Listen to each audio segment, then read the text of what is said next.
pipo, no be small tin, no be small mata. I say make I come drop dis gist for una. Una know say e don tey for some time now wen e be say Mercy Johnson mata just dey waka legelege inside social media, wen e be say her friend carry her yansh come outside come dey talk plenty tins concerning Mercy Johnson, how she take bewitch, how she take be ogbanje, how she take dey do plenty tins to pipo, and many pipo don come outside come still testify for dis particular word wen e be say her friend Ifeoma tok concerning Mercy Johnson. She tok say she be her childhood friend and dem grow up togeda.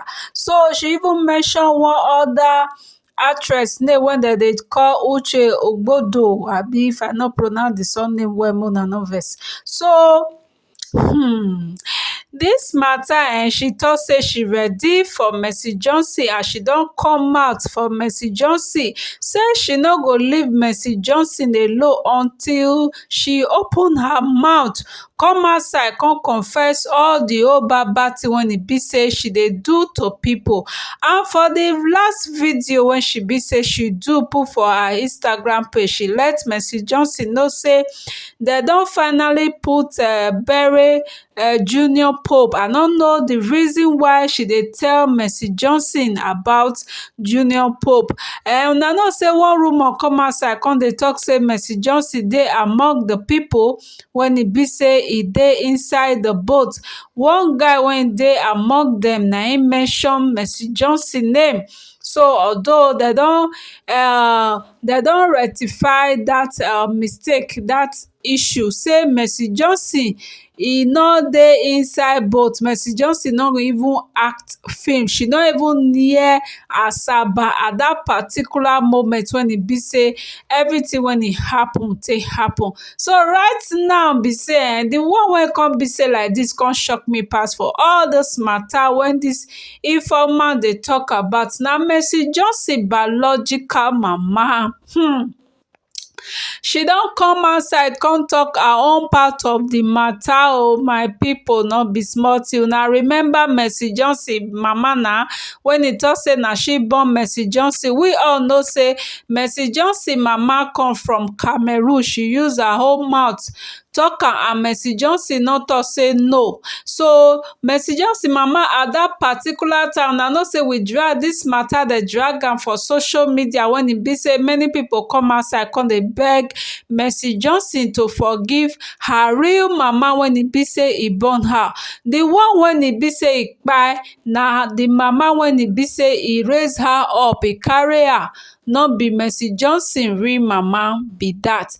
And secondly, her mom don come outside come dey talk her own part of di story, say wetin Mercy Johnson use her own eye see. She tok say she dey for Nigeria for over 6 years, say Mercy Johnson na im invite her to Nigeria make she come make dem come do DNA test. After she don beg Mercy Johnson, dey beg am, come even go meet Kogi chief for Kogi state, come tell those ones, na those ones come help her come call Mercy Johnson. Wen Mercy Johnson come finally accept her to come down to Nigeria, say dem go do DNA test, she say she no get wahala concerning dat one, she come.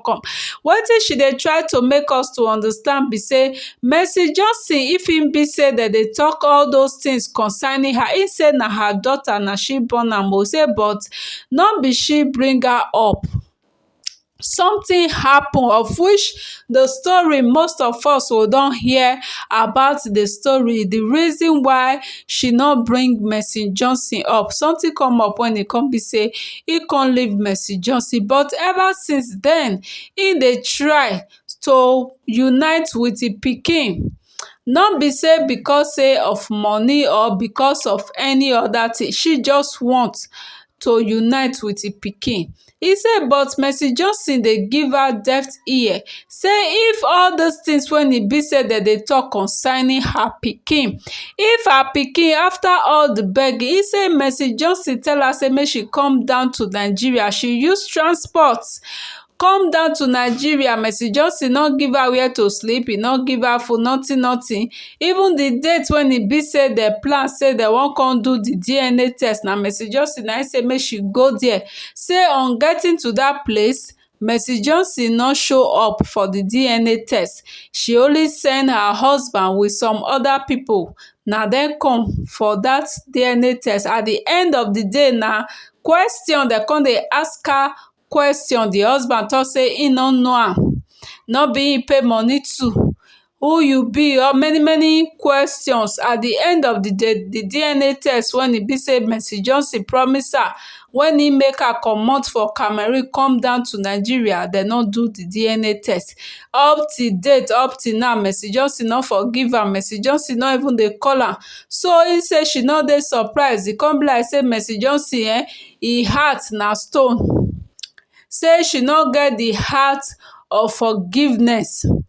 E tok say many things when e be say dem don dey talk concerning her daughter Mercy Johnson, say because she go still dey call am her daughter, na she born am. She herself wey be Mercy Johnson no fit use mouth talk say no be she born am. She sef know, and most of her friends dem know. E say e fit be say the person wey e be say raise am up, e fit don do one or two things to her, nobody know.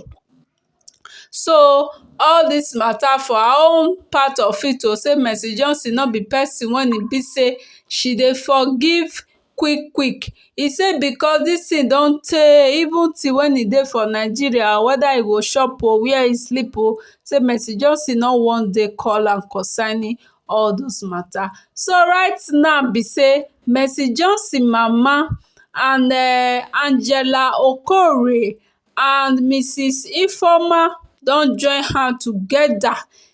This one against Mercy Johnson, and some other actress don still come outside come dey talk their own part of the matter.